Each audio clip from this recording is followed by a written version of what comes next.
The Venezuela scenario the Pentagon feared and why it's happening now. Let me take you back to March 26, 2024. That Tuesday, the U.S. Southern Command quietly elevated its alert status for the Caribbean and northern South America. No press conference, no dramatic headlines, just a routine update buried in a Pentagon briefing. But if you knew where to look, you'd have seen the first real tremor of a crisis the U.S. military has been dreading for years. Not an invasion of Taiwan, not a Russian breakthrough in Ukraine, but something far closer to the slow-motion collapse of Venezuela into a failed state with Chinese and Russian military advisors embedded in its oil fields, a narco-state economy feeding instability across the hemisphere, and a regime in Caracas that has just signed a mutual defense pact with Iran. This isn't just another Latin American crisis. This is the Venezuela scenario, the one the Pentagon's war games have been running for over a decade. The one where a U.S. adversary turns a neighboring country into a forward operating base for hybrid warfare, where economic warfare backfires into mass migration that destabilizes Florida and Texas, and where the U.S. finds itself trapped between military intervention and strategic retreat. And right now, we're watching it unfold in real time. I've spent the last 25 years studying how great powers lose control of their own neighborhoods. I've seen this movie before, in Cuba in 1962, in Nicaragua in the 1980s, in Syria after 2011. But Venezuela is different. It's not just a proxy conflict, it's a test case for whether the United States can still enforce its will in its own hemisphere in an era of multipolar competition. And the early results are not encouraging. Let's start with the official narrative, what the White House, the State Department, and the mainstream media want you to believe. The official a rogue regime, a noble U.S. response. According to the Biden administration, Venezuela is a simple morality play. Nicolas Maduro is a dictator who stole an election, crushed dissent, and turned a once prosperous country into a humanitarian disaster. The U.S. response has been targeted sanctions to pressure the regime, humanitarian aid to alleviate suffering, and diplomatic efforts to push for free and fair elections. When Maduro's government cracked down on opposition figures in 2023, the U.S. reimposed oil sanctions, cutting off Venezuela's primary revenue stream. When Maduro signed a security agreement with Iran in 2024, the U.S. sent a carrier strike group to the Caribbean as a show of force. When Russian military advisors were spotted at Venezuelan airbases, the Pentagon called it destabilizing but insisted there was no cause for alarm. The numbers seem to back this up. Venezuela's GDP has shrunk by 75% since 2013. Over 7 million people, nearly a quarter of the population, have fled the country. Hyperinflation made the bolivar worthless, and the U.S. sanctions have crippled the oil industry, which once accounted for 95% of export earnings. The UN estimates that 94% of Venezuelans live in poverty. Meanwhile, Maduro's regime has jailed opposition leaders, banned credible election observers, and used food aid as a political weapon. The U.S. has framed its policy as a moral pressure Maduro to restore democracy, or at least force him to negotiate. But here's the problem with this: it's not working. And worse, it's making the situation more dangerous. The hidden sanctions as a geopolitical gift to China and Russia. Let me tell you what's really happening in Venezuela and why the U.S. strategy is playing right into the hands of its adversaries. First, the sanctions aren't just hurting Maduro. They're accelerating Venezuela's pivot toward China and Russia. Since 2019, when the U.S. first imposed sweeping financial restrictions, Beijing and Moscow have stepped in to fill the void. China has extended over $60 billion in loans to Venezuela since 2007, most of which Caracas has defaulted on, but that hasn't stopped Beijing from doubling down. In 2023, China's state-owned oil companies signed new deals to develop Venezuela's Orinoco Belt, the largest proven oil reserve in the world. They're not doing this out of charity. They're securing long-term energy supplies while locking the U.S. out of a critical resource. Russia's involvement is even more alarming. In 2022, as the Ukraine war drained Moscow's military resources, Putin sent Wagner Group mercenaries to Venezuela not to fight, but to train Maduro's security forces and protect key infrastructure. By 2024, those mercenaries had been replaced by regular Russian military advisors, including specialists in air defense and electronic warfare. The Kremlin isn't just propping up Maduro, it's turning Venezuela into a forward operating base for Russian power projection in the Western Hemisphere. And here's the US sanctions have made Venezuela more dependent on Moscow and Beijing, not less. Then there's the migration crisis. The US likes to frame its sanctions as a way to force Maduro to the negotiating table, but the human cost has been catastrophic. Over 7 million Venezuelans have fled the country since 2015, with nearly 3 million settling in the US alone. Florida and Texas have borne the brunt of this exodus, straining social services and fueling political polarization. The Biden administration has tried to manage the crisis with temporary protected status for Venezuelan migrants, but the flow hasn't stopped. And here's the part no one in Washington wants to: the sanctions have accelerated the collapse, making the migration crisis worse. But the biggest blind spot in the US strategy? The assumption that economic pressure alone can force regime change. It hasn't worked in Cuba for 60 years. It didn't work in Iran. And it's not working in Venezuela. What it has done is create a vacuum that China and Russia are all too happy to fill.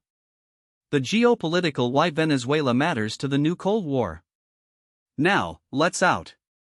Venezuela isn't just a humanitarian tragedy or a failed state, it's a battleground in the new Cold War. And the US is losing. For decades, the United States treated Latin America as its backyard. The Monroe Doctrine, the Roosevelt Corollary, the Cold War interventions, all of them rested on the assumption that no outside power could challenge US dominance in the Western Hemisphere. But that era is over. China and Russia are no longer content to operate on the margins. They're playing for keeps. China's interest in Venezuela is primarily economic.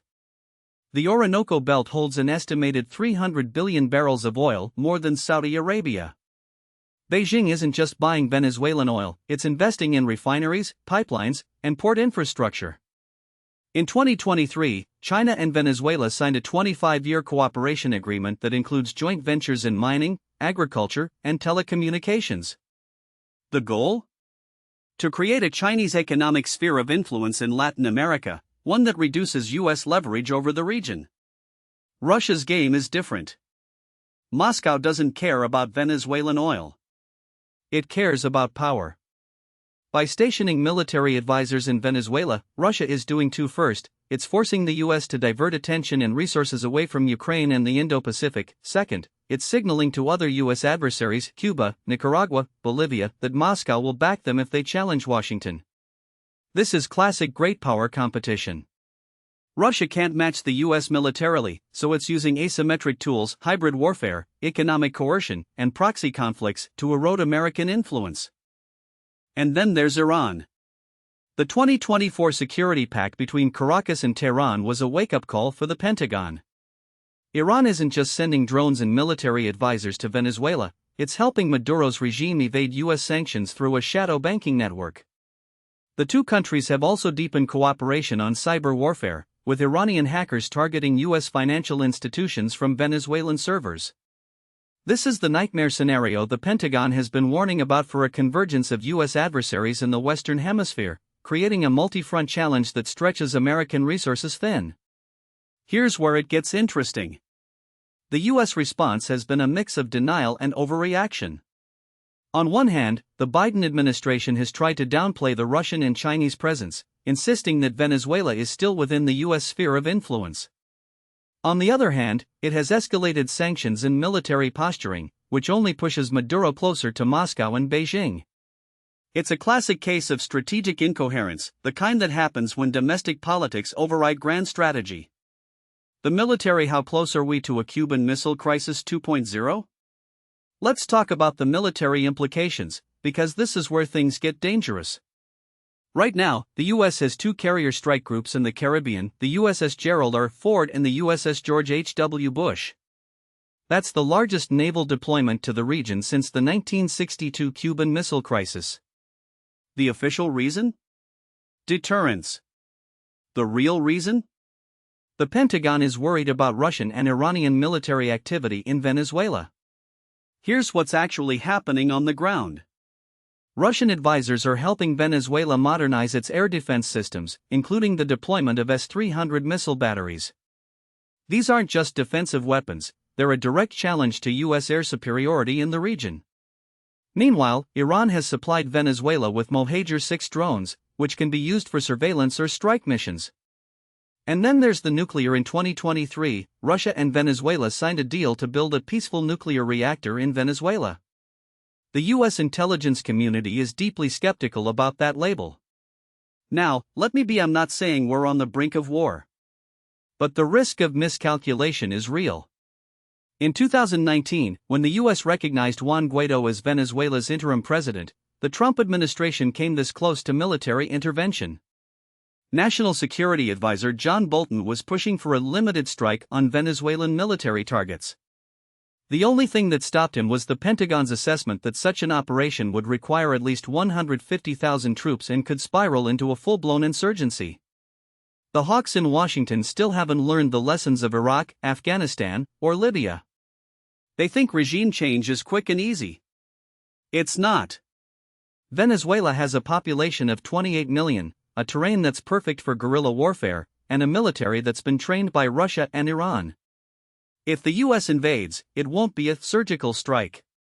It'll be a quagmire. And here's the part no one in the White House wants to: the U.S. doesn't have a good military option in Venezuela. Sanctions haven't worked. Diplomacy has failed. And direct intervention would be a disaster. So what's left? Strategic patience, and that's not a message that plays well in an election year. The domestic why Venezuela is a swing state issue. Speaking of elections, let's talk about the domestic political dimension, because this is where U.S. policy gets even more complicated. Venezuela isn't just a foreign policy issue, it's a Florida issue. And Florida is the ultimate swing state. Over 200,000 Venezuelan exiles live in the Miami-Dade area alone, and they vote. They hate Maduro. And they want the U.S. to do something, anything, to remove him from power. This creates a perverse incentive for politicians. In 2020, Donald Trump imposed crushing sanctions on Venezuela and recognized Guaido as president. Why? Because it played well with Florida's Venezuelan American community. In 2024, Joe Biden has walked a tightrope, reimposing some sanctions while trying to negotiate with Maduro. Why? Because he can't afford to lose Florida, but he also can't afford a military confrontation. The result is a policy that satisfies no one. The hardliners in Congress, led by Marco Rubio and Rick Scott, want more sanctions, more pressure, more confrontation. The progressives in the Democratic Party want to ease sanctions and pursue diplomacy. And the White House is stuck in the middle, trying to thread a needle that doesn't exist. Here's the dirty little: no U.S. president can afford to look soft on Venezuela. Not when Florida is on the line. And that means the U.S. is locked into a policy that's more about domestic politics than strategic reality. 3 scenarios for Venezuela's future, and why none of them are good. So where does this leave us? Let's look at the 3 most likely scenarios for Venezuela's future and why none of them are particularly reassuring for U.S. interests. Scenario 1, the status quo. In this scenario, Venezuela remains a failed state with a criminalized economy, but Maduro clings to power. The U.S. maintains sanctions, but China and Russia keep the regime afloat with loans and military support. Migration continues, but at a slower pace. The U.S. avoids military intervention, but Venezuela becomes a permanent source of instability in the region. This is the least bad outcome, but it's still terrible. It means the U.S. has effectively ceded influence in its own hemisphere to China and Russia. It means Venezuela remains a hub for drug trafficking, cyber warfare, and hybrid threats. And it means the U.S. is stuck in a long-term containment strategy with no end in sight. Scenario 2, regime collapse and chaos. In this scenario, the sanctions finally work, but not in the way the U.S. intended. The Venezuelan economy collapses, Maduro is overthrown, but the country descends into civil war. The military fractures, with some units loyal to Maduro, others to the opposition, and still others to criminal gangs. Russia and Iran back different factions, turning Venezuela into a proxy war. The U.S. is forced to intervene not to install democracy, but to prevent a full-blown narco-state on its doorstep. This is the Iraq scenario. It's messy, it's expensive, and it doesn't end well. The US might win in the short term, but the long-term costs, military, economic, and reputational, would be enormous. Scenario 3: Venezuela as a Chinese-Russian client state. This is the nightmare scenario. In this outcome, Maduro survives, but Venezuela becomes a de facto colony of Beijing and Moscow. China takes control of the oil industry, Russia stations permanent military bases in the country, and Iran uses Venezuela as a staging ground for operations in the Western Hemisphere. The US is forced to accept anew its adversaries now have a foothold in its own backyard. This is the Cuban Missile Crisis in reverse. Instead of the Soviets putting missiles in Cuba, the US is watching China and Russia build a military and economic beachhead in Venezuela. And unlike in 1962, the US doesn't have the same leverage to force them out. The grand strategy why the US keeps losing in Latin America. So how did we get here? How did the United States, the world's sole superpower, lose control of its own hemisphere? The answer lies in a grand strategy that's fundamentally flawed. For the last 30 years, the US has pursued a policy of liberal hegemony, the idea that the US can and should remake the world in its own image. In Latin America, that meant promoting democracy, free markets, and human rights, often through coercive means. But this approach has backfired spectacularly. In the 1990s, the US pushed for shock therapy economic reforms in Latin America, which led to inequality and political backlash. In the 2000s, it backed coups in Honduras and Bolivia, which destabilized those countries. In the 2010s, it imposed sanctions on Venezuela, which accelerated its collapse. And now, in the 2020s, it's watching as China and Russia fill the void. The problem isn't that the US is evil. The problem is that it's arrogant. It assumes that its model is universally applicable, that its power is limitless, and that its adversaries will eventually bend to its will. But the world doesn't work that way. China and Russia don't play by the same rules. They're not interested in democracy or human rights. They're interested in power. And they're winning. This isn't just a failure of policy. It's a failure of strategy. The US is still operating as if it's the unipolar hegemon of the 1990s. But the world has changed. We're in an era of multipolar competition, where the US no longer has a monopoly on global influence. And until Washington accepts that reality, it will keep losing ground. What should the US do instead? A realist's playbook. So what's the alternative? How does the US regain the initiative in Venezuela without making the situation worse? First, the US needs to accept that Maduro isn't going anywhere. Sanctions haven't worked, and military intervention is off the table. That means the US needs to negotiate not with the goal of regime change, but with the goal of stabilizing the country and reducing its dependence on China and Russia. Second, the US should offer sanctions relief in exchange for concrete free and fair elections, the release of political prisoners, and the withdrawal of Russian and Iranian military advisors. This won't be easy, but it's better than the current policy of all sticks and no carrots. Third, the US needs to rethink its approach to Latin America. Instead of treating the region as a collection of client states, it should treat it as a partner. That means investing in infrastructure, trade, and development, not just military aid and sanctions. It means working with Brazil, Mexico, and Colombia to counterbalance China's influence, rather than trying to dictate policy from Washington. Finally, the US needs to stop pretending that it can have it all. It can't contain China, counter Russia, and promote democracy in Latin America while also managing crises in the Middle East and the Indo-Pacific. It needs to prioritize. And right now, Venezuela should be near the top of that list. This is controversial, I know. The hawks will call it appeasement. The progressives will call it imperialism. But here's the uncomfortable: the Venezuela crisis isn't just about Venezuela. It's a microcosm of a much larger geopolitical shift, one that the Pentagon has been warning about for years but that Washington still refuses to fully internalize. The hawks will scream that any negotiation with Maduro is surrender, but they're missing the forest for the trees. This isn't about moral purity, it's about recognizing that the US is no longer the sole architect of global order. The question isn't whether we like Maduro. The question is whether we can afford to keep pretending he's irrelevant while China and Russia rewrite the rules of the game in our own hemisphere. Now, what most people don't realize is that Venezuela's collapse wasn't just an economic failure, it was a strategic opportunity for America's adversaries. By 2019, when Juan Guaidó declared himself interim president with U.S. backing, Russia had already deployed Wagner Group mercenaries to protect Maduro's regime. China had extended over $60 billion in loans to Caracas, secured by oil shipments that now flow directly to Beijing, bypassing U.S. sanctions. Iran had established direct flights between Tehran and Caracas, turning Venezuela into a forward operating base for its Quds force. And Cuba, ever the opportunist, had embedded thousands of intelligence officers in Venezuela's military and security apparatus. This wasn't just a regional crisis.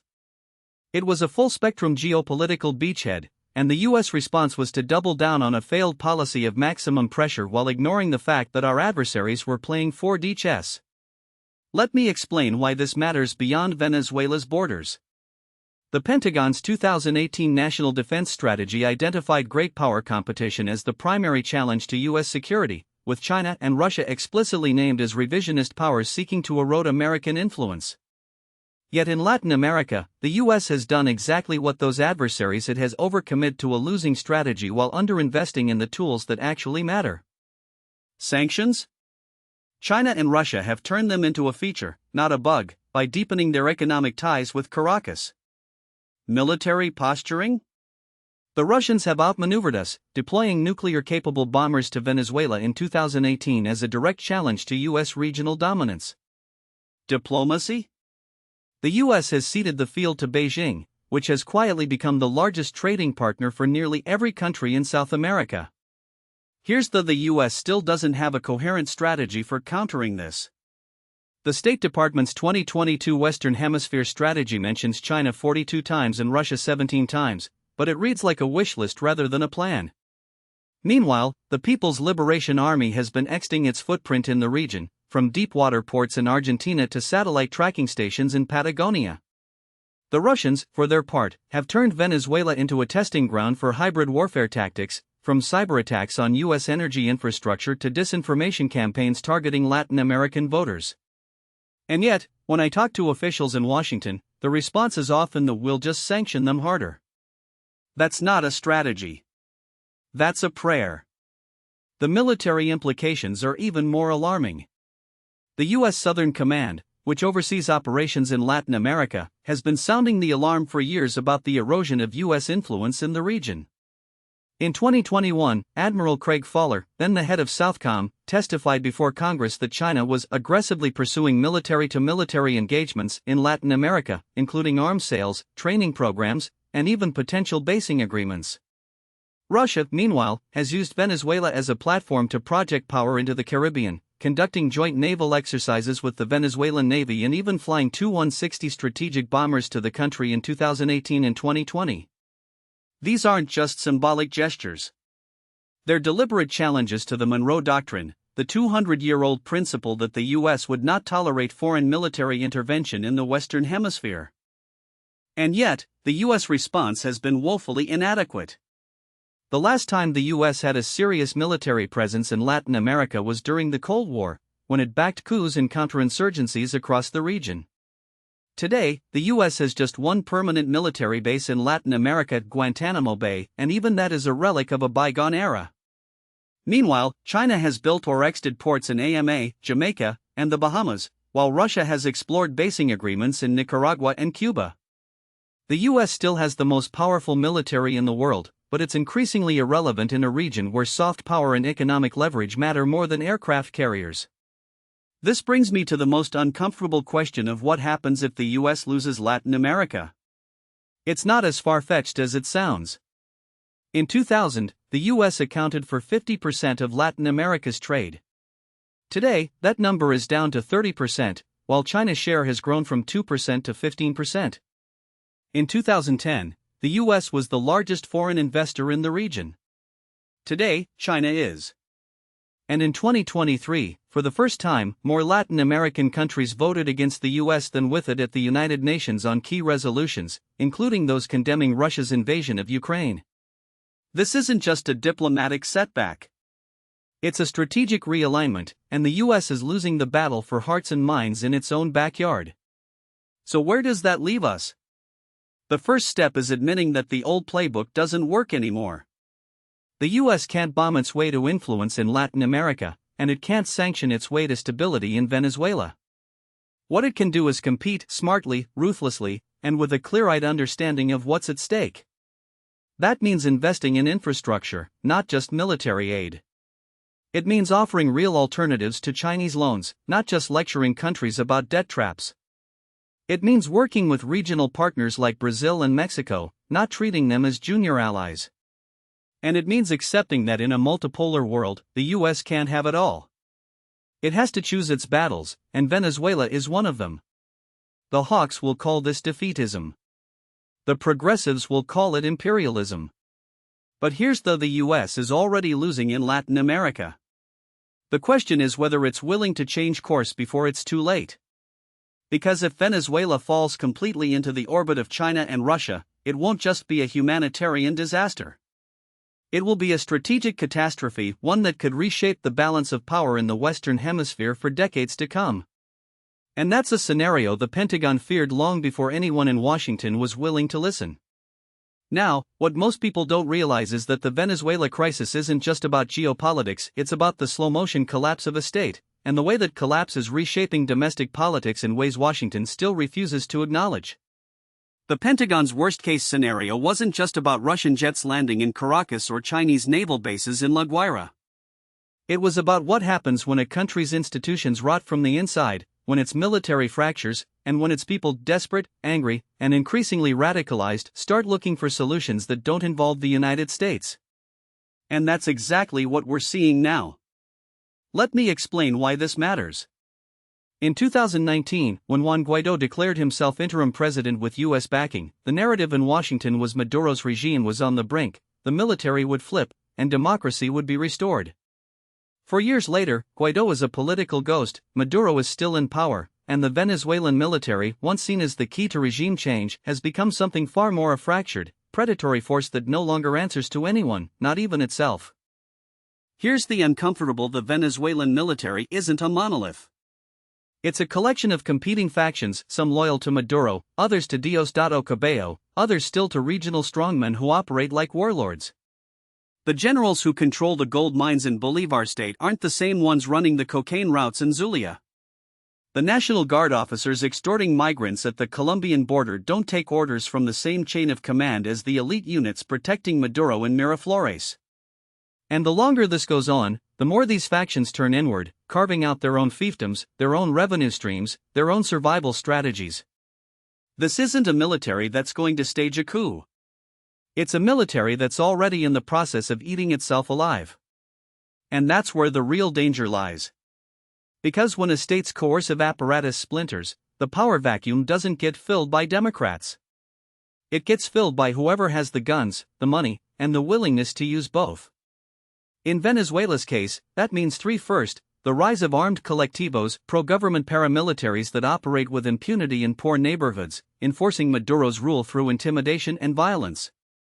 Second, the growing influence of foreign actors, Russian Wagner Group operatives advising the military, Iranian Quds Force trainers embedded with intelligence units, and Hezbollah-linked networks laundering money through Caracas. And third, the emergence of what I'd call narco-governors, regional leaders who control smuggling routes, illegal mining operations, and local militias, and who answer to no one but themselves. This isn't just a law and order problem. It's a fundamental challenge to the idea of Venezuela as a sovereign state. When the governor of Amazonas can shut down the border with Colombia at will, when the mayor of Maracaibo can tax oil shipments leaving the port, when the head of the National Guard in Taquira can negotiate directly with Colombian guerrillas, what you have isn't a government. It's a patchwork of competing power centers, each with its own foreign backers, its own economic interests, and its own reasons to keep the chaos going. Now, the establishment narrative in Washington still treats Venezuela as a binary: Maduro versus democracy, socialism versus capitalism, Russia versus the US. But that's a 20th century framework for a 21st century collapse. The real question isn't whether Maduro will fall. It's whether Venezuela will fracture into something even worse, a failed state with multiple centers of power, each backed by different foreign actors, each with its own agenda, and none of them accountable to the Venezuelan people. And here's where the domestic political dimensions get really ugly. Because the longer this goes on, the more radicalized the opposition becomes. In 2014, the protests were led by students and middle-class professionals demanding free elections. In 2017, they were led by hardline anti-Chavistas calling for military intervention. Today, the most vocal opposition figures aren't talking about democracy, they're talking about regime collapse, about the need for a clean slate, about the possibility of a post-Maduro Venezuela that looks less like Colombia and more like Libya. Let me be, I'm not saying the opposition is wrong to be angry. After 25 years of Chavismo, after hyperinflation, after mass emigration, after the systematic dismantling of democratic institutions, of course they're angry. But anger isn't a strategy. And the danger is that in the absence of a viable political alternative, the opposition's rhetoric is starting to mirror the regime's: all or nothing, victory or annihilation, no room for compromise. That's a recipe for civil conflict, not democratic transition. The US has made this worse, not better. By treating Venezuela as a geopolitical chess piece rather than a country with its own internal dynamics, Washington has reinforced the idea that the only way out is through external intervention, whether that's sanctions, military pressure, or outright regime change. And that plays right into Maduro's hands. Because the one thing Chavismo has always been good at is portraying its opponents as traitors, as puppets of imperialism, as enemies of the people. Every time the US tightens sanctions, every time it recognizes Guaidó, every time it hints at military options, it gives Maduro exactly what he awaited: to rally his base, to justify repression, and to frame the crisis as a struggle against foreign domination rather than a failure of his own governance. So where does that leave us? If the old playbook, sanctions, isolation, regime change, hasn't worked, what's the alternative? The answer, uncomfortable as it may be, is that the US needs to start treating Venezuela as a country in collapse, not as a Cold War battleground. That means three things. First, it means accepting that Maduro isn't going anywhere in the short term and that the goal shouldn't be his immediate ouster, but the gradual reopening of political space. That doesn't mean lifting all sanctions tomorrow. It means offering calibrated relief in exchange for the release of political prisoners, the return of opposition parties to the Electoral Council, the reopening of independent media. It means working with the European Union and Latin American partners to create a roadmap for free and fair elections, not as a reward for Maduro, but as a way to give the Venezuelan people a say in their own future. Second, it means recognizing that the real threat isn't just Maduro, it's the fragmentation of the state. That means working with regional partners to contain the spillover, strengthening border security in Colombia and Brazil, cracking down on illicit financial flows, and pressuring foreign actors, Russia, Iran, China, to stop propping up the regime's most destabilizing elements. It means treating the Venezuelan military not as a monolith to be overthrown, but as a fractured institution that needs to be reined in, not radicalized. And third, it means preparing for the possibility that Venezuela doesn't have a soft landing. Because if the state continues to collapse, if the military continues to fracture, if the opposition continues to radicalize, then the worst-case scenario isn't just a prolonged dictatorship. It's a failed state on the doorstep of the United States, with all the attendant mass displacement, transnational crime, and the kind of power vacuum that draws in every bad actor in the hemisphere. The Pentagon feared this scenario for a reason. Because failed states don't stay contained. They metastasize. And in a region where the US is already losing influence, where China is making inroads, where Russia is playing the spoiler, the last thing Washington needs is a black hole in its own backyard. But that's exactly what Venezuela is becoming. And the longer the US clings to the idea that it can bomb or sanction its way out of this crisis, the worse it's going to get. The question isn't whether the US can afford to change course. It's whether it can afford not to. Because if Venezuela falls, it won't just be a humanitarian disaster. It will be a strategic nightmare, one that could define the next decade of US foreign policy in Latin America. And by then, it might be too late to do anything about it.